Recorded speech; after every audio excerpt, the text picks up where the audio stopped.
Hey, everybody, God bless you. I'm excited for you to watch this new testimony. We recorded this recording actually in India. We know Lydia, we know her leadership, we know her husband, and we've seen the transformation in her life through a life surrender to Jesus Christ.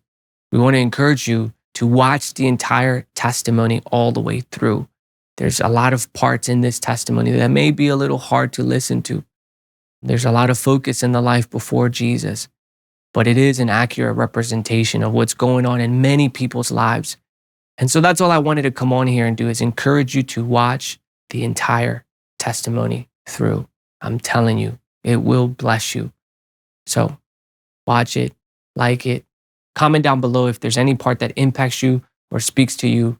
We'll be reading the comment section. God bless you guys. Enjoy. So the more I had to go into these hospitals, the more medication I would be put on. It felt like every time I would go in, I would come out with a new medication. They tried almost everything by the time I was about 21. I have been over 25 medications. And so I think from about that moment, I decided that, yeah, I'm going to have to continue to live like this. And I'm going to have to figure out a way to either live like this or figure out a way to not live. There was one moment, one night, where I just told him how angry I was, especially when he would pray or when he would make me pray. It made me so angry. And I hated that it made me angry because I wanted to want to pray. And so Samuel led me in a prayer that night, and I repeated after him. And somehow everything just got lifted off. I grew up in the church. My parents were married, but they divorced when I was 5. But my mom would take me to church. She was a Christian, or is a Christian, and my dad is not. I did not see my dad growing up. And when I was 7, I had a traumatic event happen, which kind of turned my world upside down. Literally, I went from being a very happy, peaceful, joyful child to more of an anxious child, more of a suspenseful, I didn't trust people that well. I would say I was still pretty happy for the most part. I still laughed and smiled and played with my friends, but I still had a lot of inner turmoil going on that a lot of people didn't know about. So when I was 8 years old, I was put into therapy, and that was very traumatic for me. I remember figuring out where I was being driven to, and I had a panic attack for the very first time at 8 years old.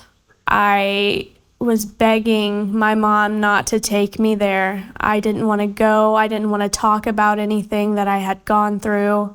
I didn't want to have to speak it out loud. So that's kind of where all of my problems, all of my hurt and pain started. And then I believe I was only in therapy for a short time, and I hated it. I hated therapy. But then I got out and I, continued with my life. I was pretty normal all throughout school until I was around 15. I started getting depressed, and I didn't really understand why too much. I started just having no motivation, sleeping all the time. I couldn't focus in school. I was actually diagnosed with ADHD when I was a sophomore in high school. I had a teacher tell my mother to take me to my doctor to get me tested and put on medication. So that's actually the first medication I was put on, was when I was either 15 or 16.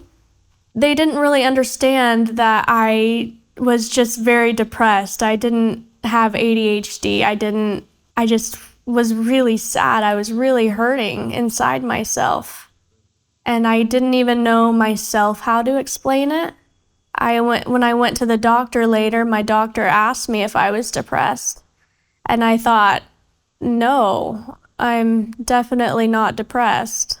There's the first medication. And then around 17 when I switched schools, when I switched to a public school, something happened that really, really triggered my depression. I had a friend pass away really tragically. Even though I was already feeling depressed before that, that really triggered something in me. I started hurting myself very, very badly all the time. I was using eating disorder behaviors. I was just not doing well. And so one day, my school counselor, I did something in school to myself, and the school counselor made me go see a therapist. So my mother picked me up from school that day, and she drove me to a therapist she knew. And I remember begging her not to. I was so scared because of the therapy that I had to do when I was 8 years old. And so I continued to see that therapist for about 2 years. And during that time, I was also put on another medication shortly after I started. And that was my first antidepressant. And that somehow even made me feel worse. It began being even more suicidal. I started using even worse ways of hurting myself. I would have to be taken to the hospital all the time. I would be put in psychiatric hospitals. And I felt absolutely no hope for anything. Like there was no point in living at all. Even though I knew there was a God, and I was very scared to die in some ways. I was only scared to die because I thought I would be sent to hell. So that fear really did keep me alive, even when I tried my best to die. So the more I had to go into these hospitals, the more medication I would be put on. It felt like every time I would go in, I would come out with a new medication. Lydia, this might sound a little redundant, but what was this medication doing to you, whether good or bad? What was it doing anything to you? Yeah, so I have tried about every single type of psychiatric medication. So like antidepressants somehow would make me even more depressed, even more suicidal. And the doctors would realize that those weren't working well, so they would try a different type, like a mood stabilizer, and that would make me sleep all the time, and then antipsychotics. And those would either make me very mean and aggressive, or they would also make me sleep all the time. So the doctors really didn't know what to do with my medication. They tried almost everything. By the time I was about 21, I had been on so many different meds. I have been, up until this point, over 25 medications psychiatrically. By 2014, I had tried to end my life 2 times. The second time, I got sent out of the state because the local psychiatric hospital wouldn't take me anymore because I was too much of a risk. So I got sent to another state where they took away all my freedoms and made me feel so out of control. And they were so really wanting to calm me down, so they would try all these different pills, like every day. If one pill didn't work, it was just another one. I believe a lot of the hospitals just didn't want me to make any noise, almost. They just wanted to sedate me because of how anxious and how, like, kind of wild I was, almost. Like, I just had no emotional control. I think that the medication really messed up my mind, especially starting at such a young age. Medications that you're not even supposed to give someone at that age. They were saying, okay, this medication isn't working, let's increase it. I come back 2 weeks later, I tell them, I feel even worse. Okay, let's increase it. There was a medication I was on that was the highest dose for a fully grown man of one medication. It was so hard. It was so hard. And I just felt so numb at times as well. Like I felt out of my mind almost. And I also felt too much. Like my moods were still all over the place. But somehow the doctors thought that it could be working still, or they would find a medication that would cure me, that would make me better. So I was in the psychiatric hospital that was in my state at least 13 times within a year and a half, because I would have to just go in all the time. And then again in 2014, they had to send me out of state. From that out of state hospital, the one that just kept trying medication after medication while I was there, decided that I was too unstable, especially with my eating disorder, that they had to send me out to somewhere else. So they sent me to a whole nother state without even letting me go home first. They just sent me to another state across the country, to an eating disorder rehabilitation center. And they also, again, tried many medications during that time. And I was just so depressed still, no matter what they did, no matter what kind of therapy they gave me. I was still so depressed. And so the last week I was there, I basically just stayed in bed. No matter who tried to get me to leave, to get me out, I would stay in bed. And so eventually they told me that they could no longer keep me there because of my depression. So it's interesting, one psychiatric hospital says they can't keep me there because of my eating disorder. That treatment center that they send me to says they can't treat me because of my depression. So it felt very hopeless, like nobody could help me, nobody could fix what was going on in my mind. And so I think from about that moment, I decided that, yeah, I'm going to have to continue to live like this. And I'm going to have to figure out a way to either live like this or figure out a way to not live. And so from that treatment center on, I went to an eating disorder rehabilitation treatment 6 different times, each in different states. And they would just continue to send me home because of my depression, no matter what meds they tried. And in 2017 was my last attempt to end my life. It was the final straw had hit, and I don't even remember what was the final straw, what happened that made me decide, yes, this is it.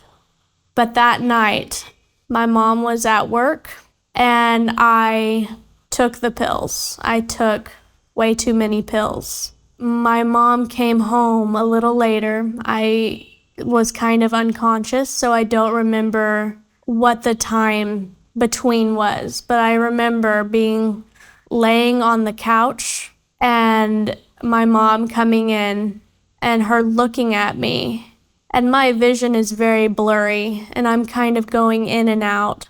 She comes closer and she says, "What did you take?" And then I'm out.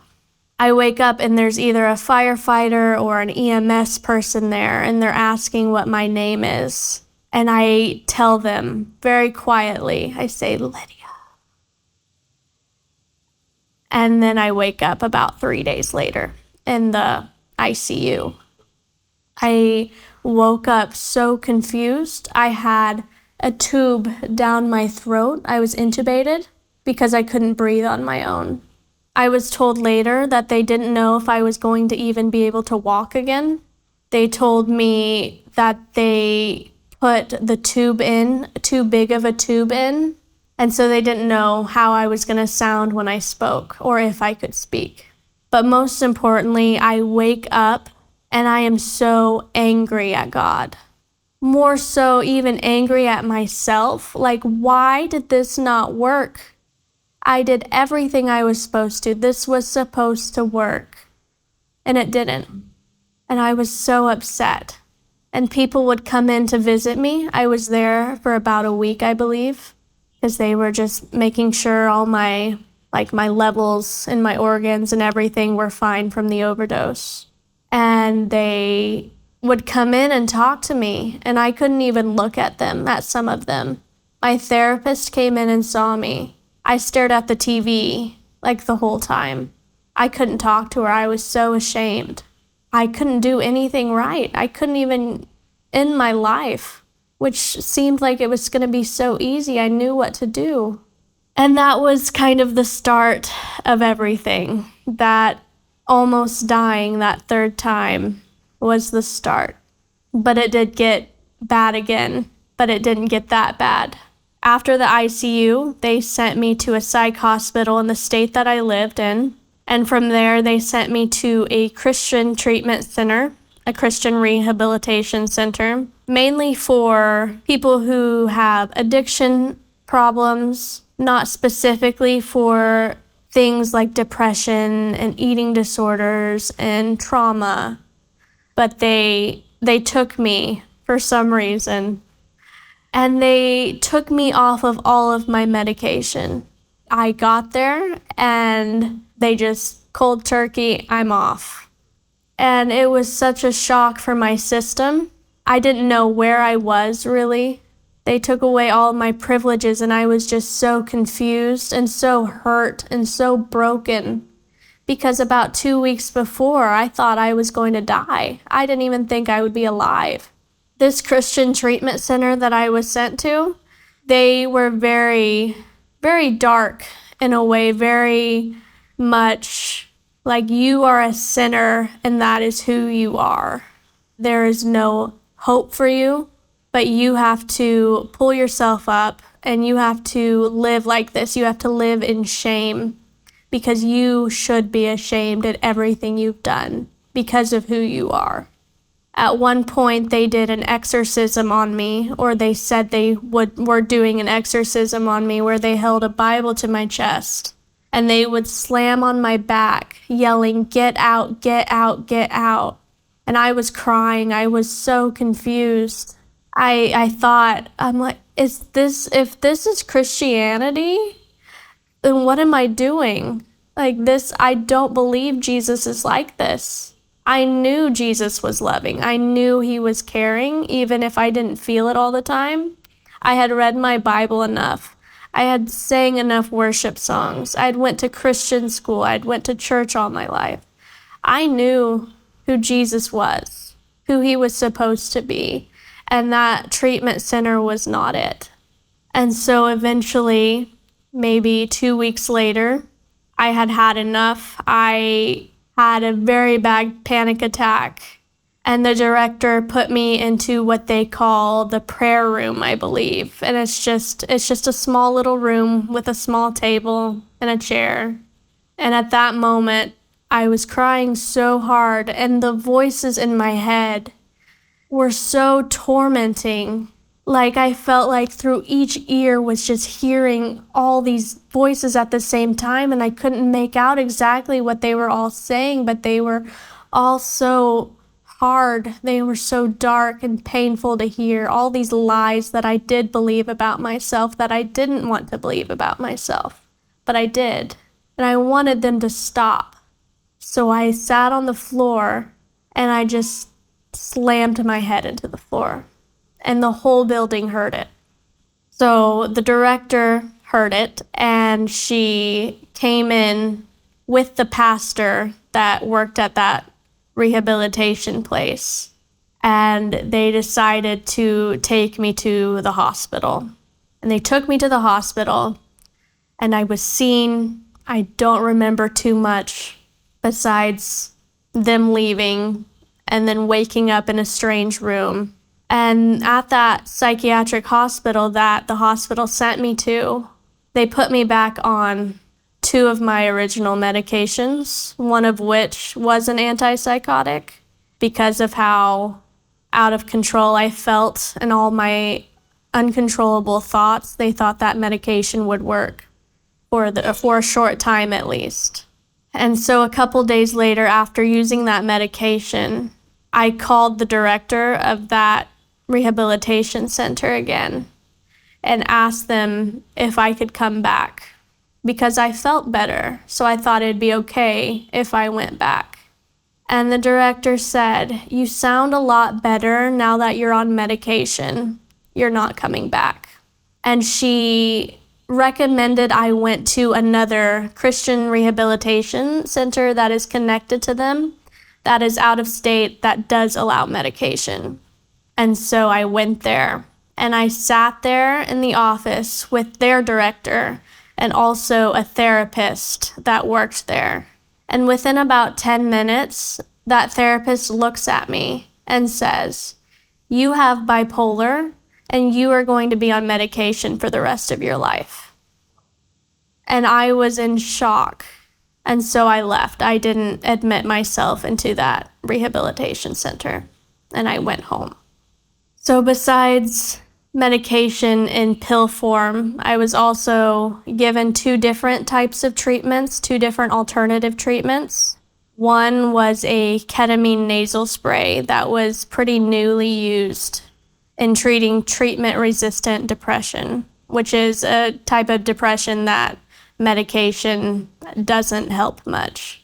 So I did that, and that didn't work very well. I ended up overdosing on it. They would send it home with me, and I would just misuse it, and I ended up overdosing on it and having to be literally carried to my mom's car and carried into the hospital, where I was told I could have suffered respiratory depression. I could have stopped breathing from that.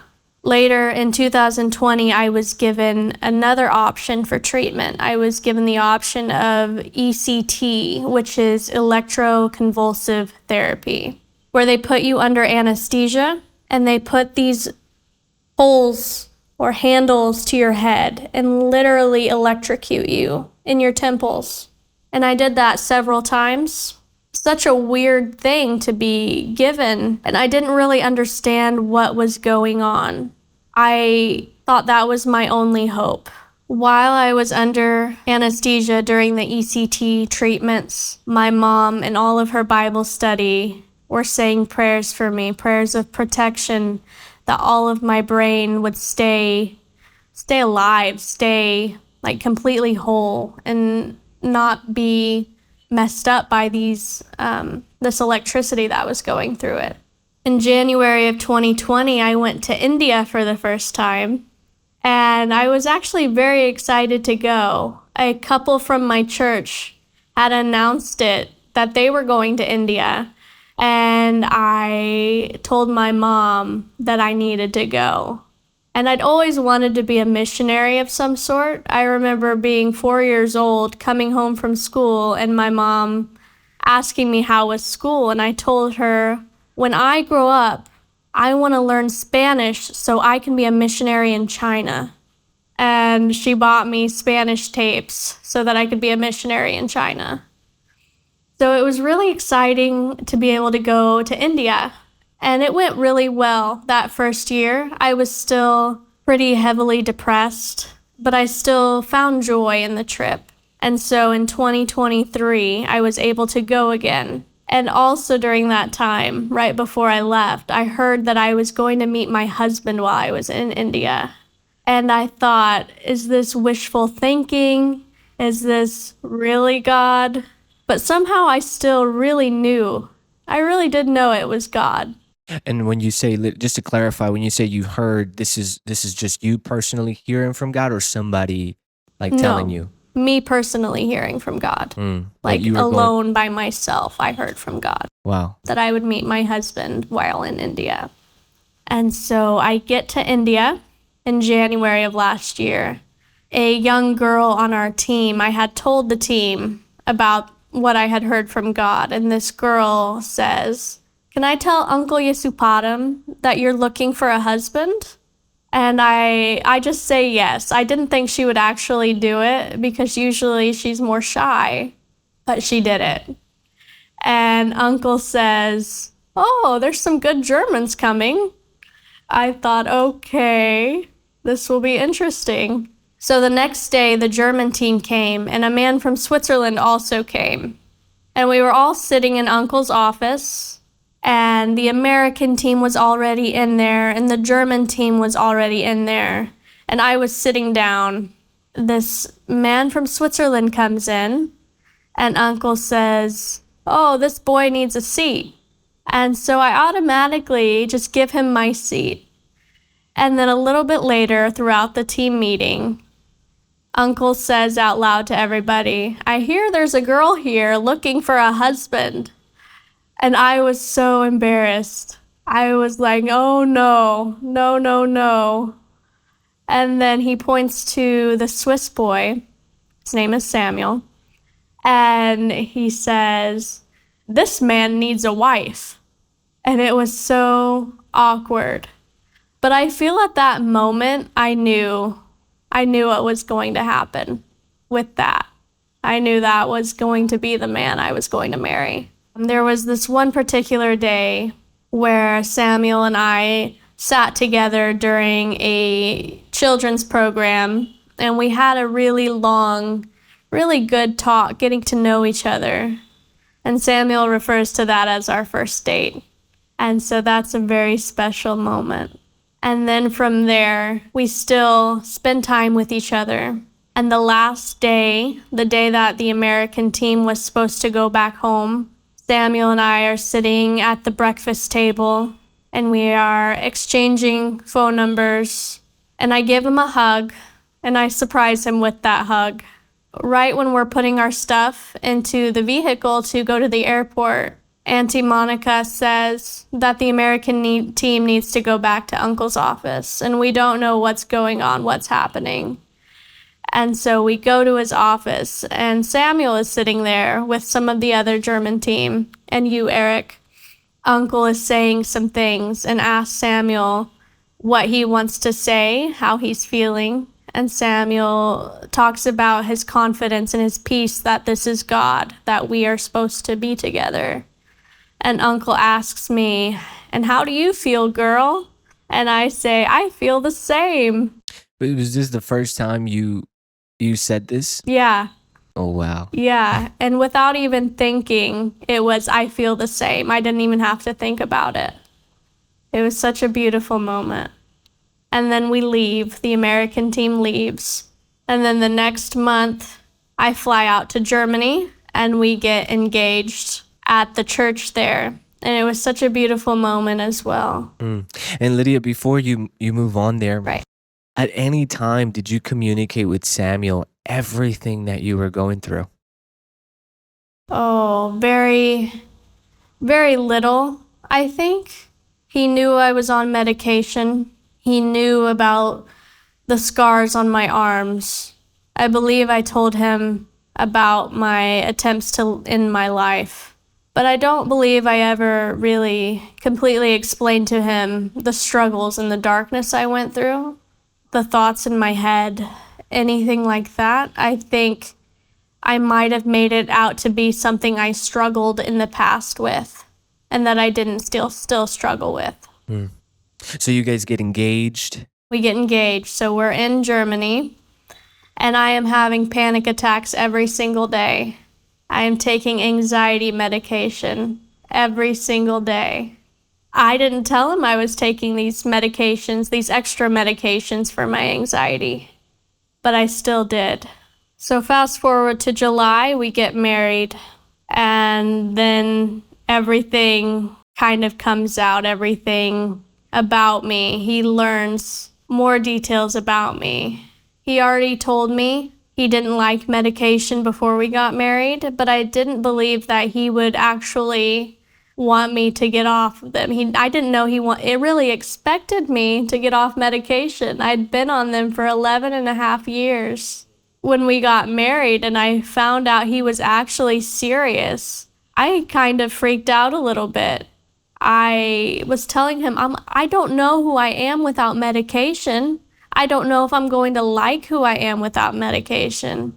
I already feel so out of control in my thoughts enough that I can't imagine how horrible I'll feel without them. So we had our honeymoon in Vermont, and Uncle Yesupadam was there as well. I decided to just start coming off one of my medications, just one. And I tried to do it very slowly, very carefully, because I wasn't using a doctor to watch me. I wasn't doing it the way I was supposed to in medical terms. I was still doing it safe. And during that time, during that honeymoon, I became almost really defensive, almost verbally aggressive, I would say. I would argue all the time. I would be offended by everything. Like with Auntie trying to teach me how to serve my husband, I didn't like that. I didn't like her telling me what to do. And this is Yesupadam's wife. Right, Yesupadam's wife, Monica. She would tell me what to do. I felt like she was attacking me. But especially with Uncle Yesupadam, I thought he was really out to get me. Like I would verbally fight with him about things. And he would just be very calm, and I would be almost yelling. And then I would go upstairs to the room and take medicine, and the anxiety medicine. What was Samuel's reaction to all of this? I mean, this is all new, all fresh. He's from a completely different country. That's probably more peaceful than America, you know? What was his reaction as he was seeing you in this way? He didn't outwardly show much reaction to it, actually.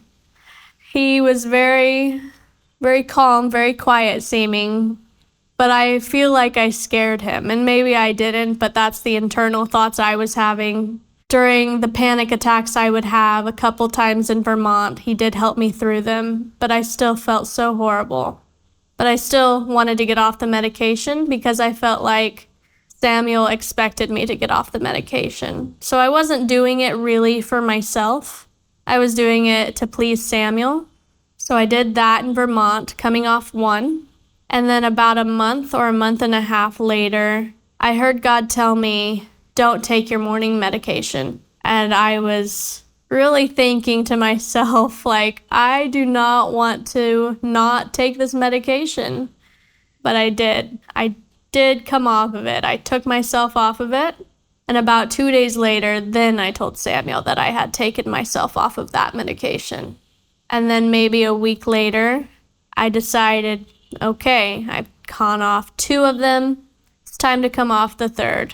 And that was the scariest one for me because it was the same medication that I thought would control my wild, intrusive, hurtful, painful thoughts. I thought they would all just come back, but I got off of them, all 3 of them. And again, 2 days later, I told Samuel I had stopped the other one. And so from coming off of them, the first maybe 1.5 or 2 months, my mood was a little up and down. Like I would be very, very happy and full of energy and joy to be very depressed. But I think one of the changing moments that really did stop that was Samuel praying for me out loud with me. And he doesn't know this really, I don't think, but there was one moment, one night, where I just told him how angry I was, especially when he would pray. Or when he would make me pray. It made me so angry. And I hated that it made me angry because I wanted to want to pray.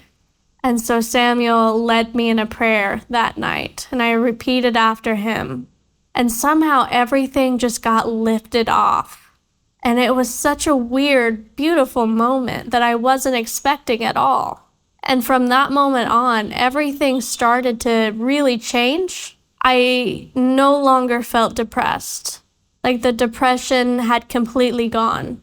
With my eating disorder, I was positive that I was 100% recovered.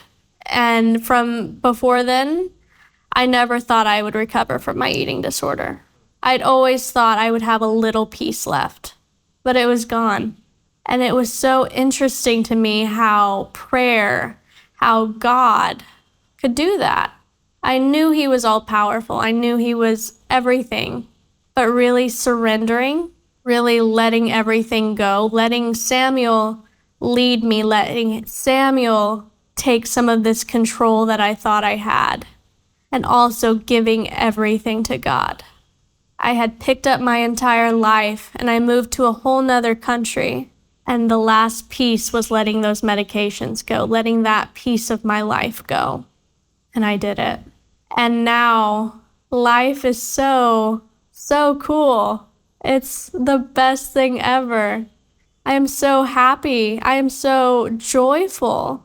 like joy is from the Lord. And so I feel the Lord with me. I feel his peace and I feel his joy. And I get so emotional some days when I think about that, when I think about how my life was so dark and it was so miserable and hopeless.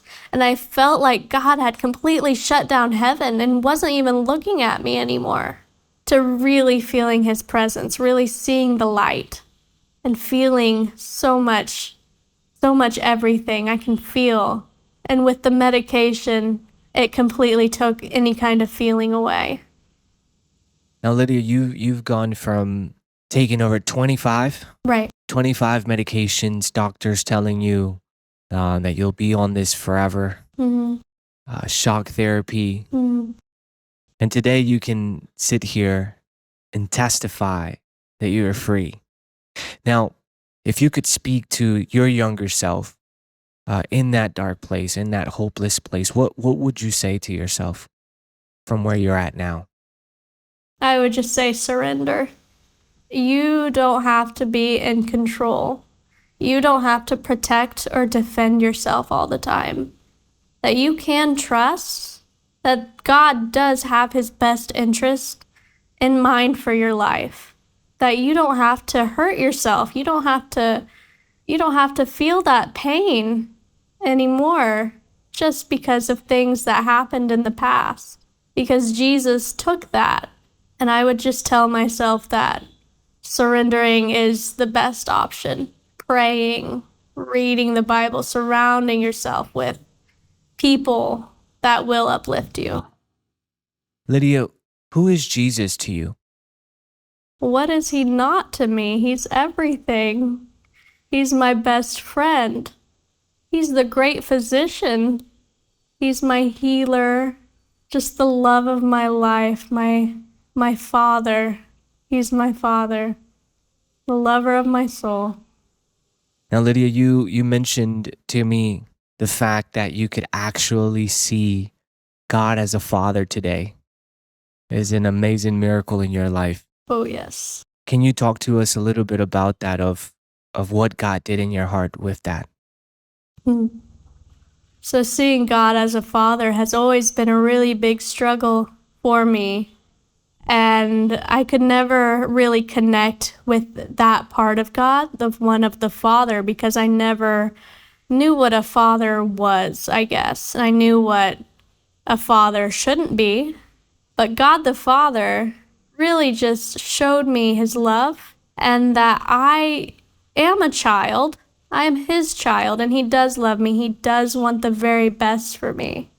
And that I don't have to fear him. I don't have to fear abandonment. I don't have to fear hatred or misuse or anything like that. That he is a father and that he does love me. More than anything else, he loves me and he finds joy in me. He delights in me. And I think that's so beautiful. So I've been able to refer to him as my father now, just in the last few months.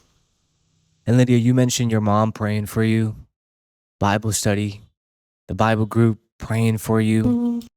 What's your relationship with your mom today in this new life, walking with Jesus? It's really good. I think she's very, very happy about how everything turned out. She loves my husband. She thinks he is very amazing. And she willingly let me leave the whole country with this man that I've known for 6 months because she trusts me now and she trusts Samuel. But most importantly, she does trust God. And she trusts that I am good. I'm not the same. So my relationship with my mother is very, very good, yes. She's a wonderful woman. Lydia, we've decided to do this recording because I've personally seen the transformation in your life. From being in India together last year to seeing you in Vermont, to seeing you here today. So just thank you for sharing, for being vulnerable. And we're excited to see what God is going to do in the upcoming years through you and through Samuel. For the people who are watching who may be in that same place and maybe are saying, Lydia, I want to experience the joy that you're experiencing. I want to be able to come off those pills. I want to be able to say that I am free. Could you just pray for those who are Mm, watching? I would love to.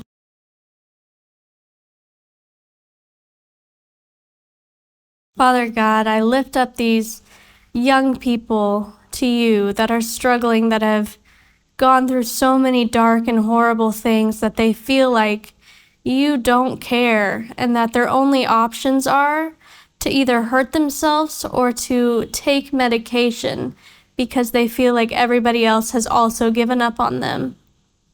And I pray that you keep them, Lord. Keep their bodies healthy, their brains healthy, safe from the effects of the medication, God, until they can get off. Because through you, all healing is possible.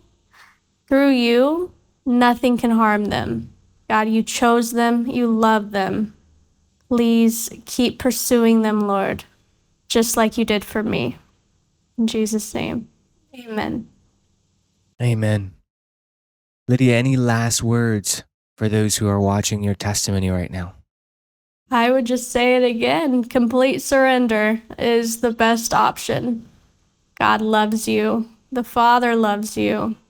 Even if you don't have an earthly father, the Heavenly Father absolutely adores you. So keep pursuing him. He will keep pursuing you.